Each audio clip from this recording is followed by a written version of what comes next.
Hi and a very warm welcome. My name's Ian Mack, and in this session from Opera Stories, we're going to consider a very famous opera called Der Rosenkavalier. It's played repeatedly around the world, and yet it's one of those operas that people don't seem to understand the story of. I decided to investigate, and this is what I found out. Der Rosenkavalier is a three-act opera by Richard Strauss, and it premiered in Dresden in 1911, yet it's set in 18th century Vienna. It's very Shakespearean, I think. It blends romantic comedy, mistaken identities, and bittersweet reflection on love and time. It's lush. It has a late romantic orchestration filled with elegant Viennese waltz rhythms. It's famous for its love music, its shimmering textures, and the exquisite Act 3 trio. The general story, well, set in 18th century Vienna, the story follows the elegant noblewoman, the Marschallin, who is secretly in love with the much younger Octavian. Her boorish cousin Baron Ox asks Octavian to deliver a ceremonial silver rose to his wealthy bride-to-be, Sophie. When Octavian meets Sophie, they fall instantly in love.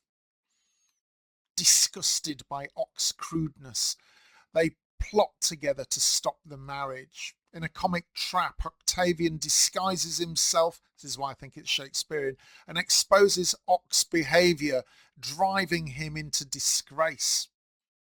The Marschallin arrives, recognises Octavian's love for Sophie, and gracefully steps aside, blessing their future together.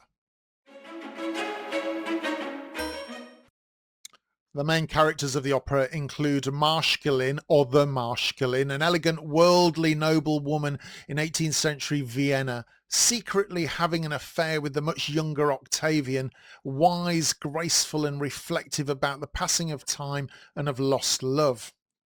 Then her younger lover Octavian, a young count, and the Marschallin's lover de jour, romantic and impulsive and gallant.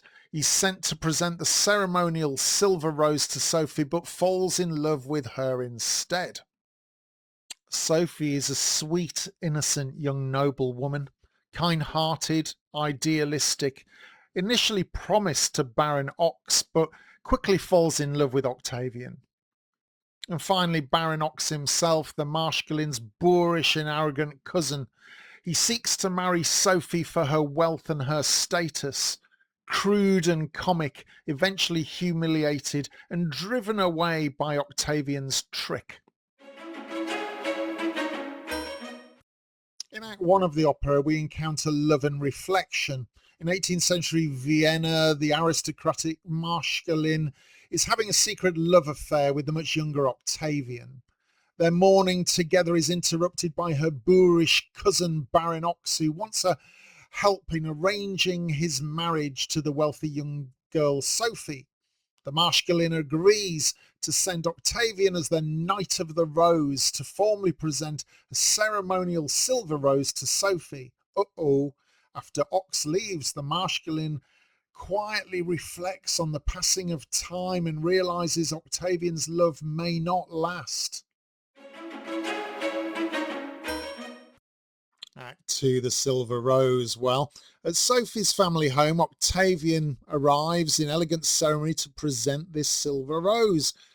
But Sophie is instantly charmed and the two fall in love on the spot. When the crude Baron Ox arrives, Sophie is horrified by his behaviour. Octavian and Sophie plot together to expose Ox's vulgarity and stop the marriage. Octavian secretly begins planning a trick to disgrace Ox. Act 3 of the opera, The Trick and the Farewell. Well, in an inn, Octavian, disguised as a maid, helps stage an elaborate farcical trap to humiliate Ox. Ghostly apparitions, fake scandals, and chaos drive Ox into total disgrace, and he flees. The Marschallin arrives unexpectedly and realizes Octavian and now truly loves Sophie. With grace and with dignity, she steps aside, blessing the young couple's future together. The opera ends with a tender, bittersweet trio and a duet as Octavian and Sophie walk into a new life together. Some interesting footnotes then. Well, everyone loves a good rom-com and they love a good love story, and this is definitely one of them. It was a huge success as an opera at its premiere, and it quickly became one of the most performed German language operas ever.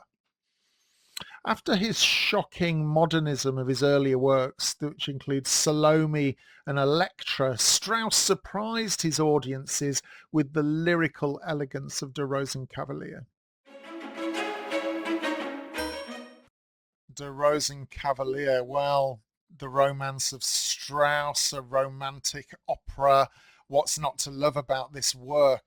Definitely something that you should go and see if you get the chance. In the meantime, this is another opera story. My name is Ian Mack. Please like and subscribe if you can. And until the next opera story, remember, time is knowledge.